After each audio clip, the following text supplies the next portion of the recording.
Dunkirk, that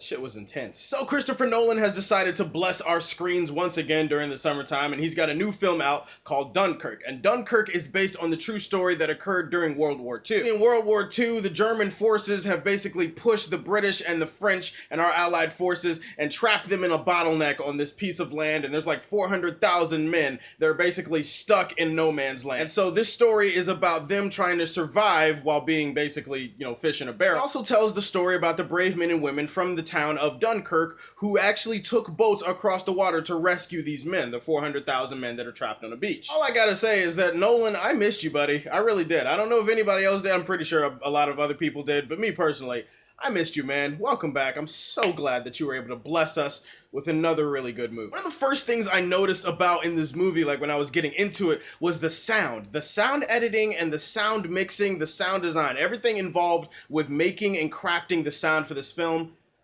Brilliant. Everything feels authentic and real and crisp and loud. I mean, when gunshots go off in this movie, you feel like they're banging right next to your ear. Sound mixing for the airplane sequences, for the bomb sequences on the beach, everything about it just draws you in and it makes you feel like you're actually a part of the action. Going along with that sound idea, the musical score for this thing is amazing. I love the musical score for this movie, mostly because it's a musical score that doesn't stop. Yeah, this score doesn't really have a whole bunch of downtime. I mean, this thing is just like the movie. It's a 1 hour and 45-minute thrill ride. And the musical score, it just adds to the tension and the suspense. And it's got this weird, like, ticking clock thing that's going on throughout the movie. Yeah, there's a thing that's going on through the movie. And at the end of the movie, I felt like I was just wrapped up in a straitjacket of pressure and tension, and a lot of that is due to the musical score in this movie. This movie was directed to almost perfection. I mean, honestly, from a technical standpoint, from a filmmaking standpoint, this movie's almost flawless. Obviously, the cinematography and the visuals are really good. Christopher Nolan really knows his way around a camera at this point. And every zoom of the camera, every pan, every way the lens is turned, every single frame of the camera work in this movie, it just adds to the tension of it. And that's really all this movie is. It's just this one big tension trip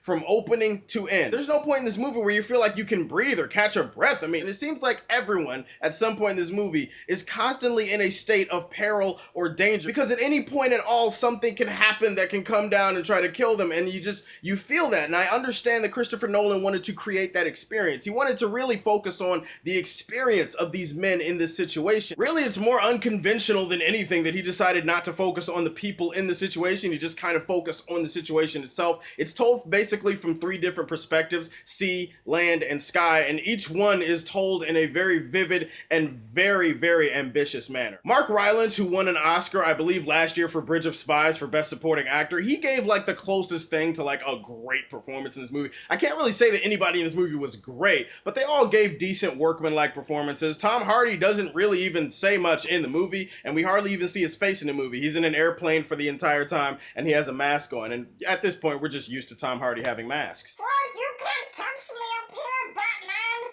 From up here, I can see the people are dancing from the corral! The biggest draw for this movie is the situation, which in my opinion is also its biggest flaw. Like I said, from a filmmaking standpoint, I can't really bitch about anything, but the reason why this movie did not resonate with me, it didn't connect with me as much, is the people and the character. Honestly, half the time in this movie, I was wondering who these people even were. Not like who they were as people, but more like, what's your name? Like, who, I don't even know. If you asked me off the top of my head, like if you put a gun to my head and said, hey, who are the main characters in this movie? Tell me their names. I mean, you would just force me to basically look at the barrel of the gun and be like, just get it over with. I don't know who they are. Just pull the trigger. Blow me away. So many scenes are cutting back and forth between these characters that I really didn't even know who they were, and I didn't feel that connection with them. And as a result, I started to get bored in this movie because I didn't care about anything in the movie. I know that I was supposed to care more about the situation itself than the people in the situation, but for me personally, that's just not how my brain is wired to work. I understood what they were going for. Like, a lot of people are gonna be like, you just didn't get it. The movie's not about the characters. No, trust me.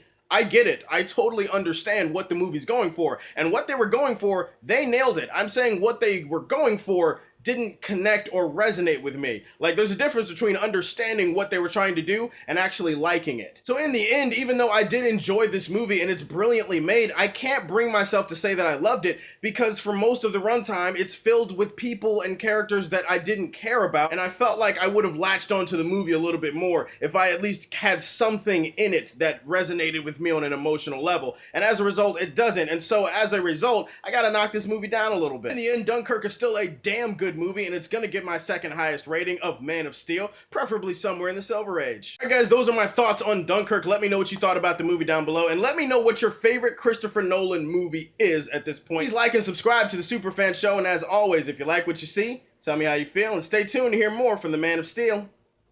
Peace.